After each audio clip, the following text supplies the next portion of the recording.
सरकारनं विश्वविजेत्या क्रिकेटपटूंना 11 कोटींचं बक्षीस जाहीर केलं आणि शिंदेंची ही घोषणा विरोधकांच्या टार्गेटवर आली। याला कारण ठरलं ते सरकारचं शेतकऱ्यांकडे आणि राज्यातल्या गुणवंत खेळाडूंकडे साहित्यिकांकडे होणारं दुर्लक्ष। बघूया याविषयीचा हा सविस्तर रिपोर्ट। या टीम इंडियाला राज्य सरकारच्या वतीने एक प्रोत्साहन म्हणून 11 कोटी रुपये या ठिकाणी आम्ही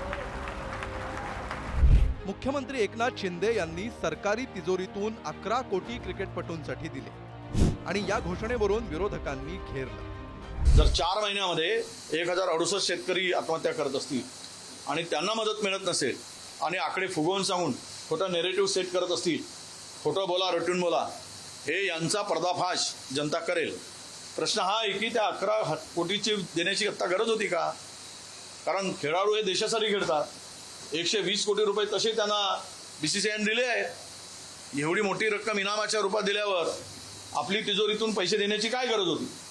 पण आता स्वतःची पाठ थोपटून घ्यायची, तिजोरी संपली तरी चालेल, गरीब मेला तरी चालेल। मला असं वाटतं सरकारी तिजोरीतून एवढं बक्षीस द्यायची गरज नाही आणि त्यांनाही बक्षिसाची आवश्यकता नाही, कारण ऑलरेडी ज्या पद्धतीनं क्रिकेट आपल्या BCCI कडं ज्या पद्धतीनं IPL असेल या सगळ्या याच्यातून जो मोठ्या प्रमाणावर पैसा हा जमा होत असतो, त्यांचा आदर केला पाहिजे याच्याविषयी मनात काही किंतु परंतु मुळीच नाही। तर तो एवढा मोठा निधी राज्याच्या तिजोरीतून देण्याची आवश्यकता नाही। मुख्यमंत्री फार वाटलं तर स्वतःच्या खिशातून द्यायला पाहिजे।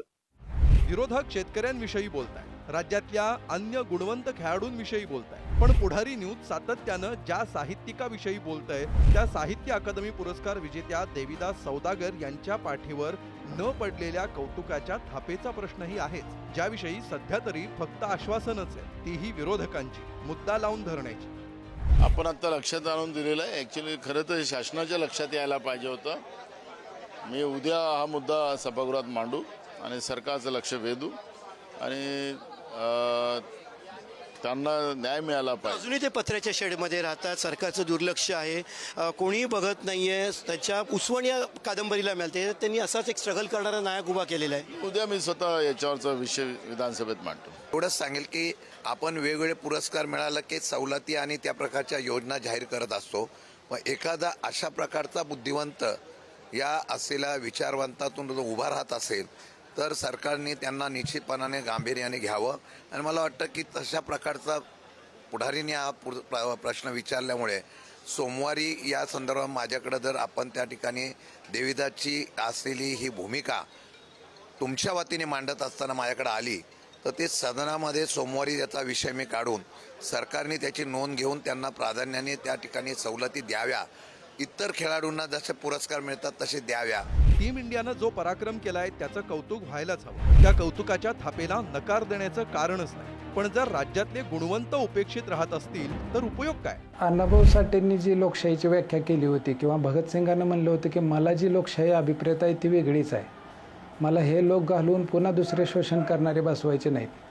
किंवा अण्णाभाऊ साठे म्हणाले होते ये आझादी झूठी है, देश की जनता भूकी है। ही जी लोकशाहीच्या नावाखाली निवडणुका होतात, तेच लोक निवडून येतात, तेच लोक मोठे होतात आणि त्यांच्या विरोधात बोलणारे लोकांचे आवाज बंद केले जातात आणि सामान्य जनता तर काय ते एका भाकरीचा चंद्र बघण्यासाठी आसुसलेली। कलाकार असो किंवा खेळाडू, त्यांना उत्कर्षासाठी राजाश्रय महत्वाचा, कारण स्पर्धेतली आव्हानं स्वतःच्या कष्टावर मेहनतीवर पेलता येतात, त्यात यश मिळवता येतं। पण जगण्याची कसरत करताना सरकार दरबारातून पाठीवर पडलेली ही कौतुकाची थाप आणखी बळ देते आणि हे बळ जर प्रत्येकाच्या वाट्याला सारखं आलं नाही तर मग काहींच्या पदरी जी उपेक्षा येते त्यातून नवी स्वप्न कशी बघावीत हा प्रश्न सरकारला विचारावा लागेल, तोही उत्तराच्या अपेक्षेविनाच। गुरुप्रसाद जाधवसह ब्युरो रिपोर्ट, पुढारी।